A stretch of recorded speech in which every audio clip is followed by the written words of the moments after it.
Тайванда жер титирөөдө каза болгондордун саны 100гө чукулдап калды. Даянсыз келген кишилердин жансыз денеси кулаган дубалдардын астынан табылып жатат. Учурда дагы 30 кишини издөө уланып жатат.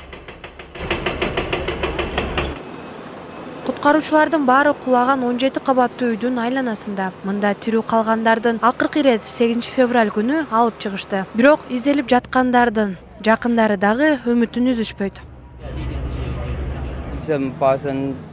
Зилзала катталгандан бери бир да маалымат жок. Бийлик издөө иштерин тездетет деген үмүттөбүз. Төмөнкү кабаттардагы тургундарды алып чыгуу керек. Тирүү калгандары болсо керек деген ишеничтебиз.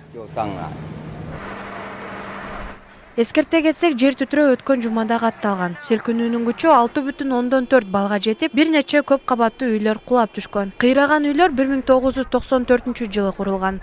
Бийлик курулушка жооп берген тараптарды коопсуздук чараларын толук көзөмөлгө албагандыкта айыптады.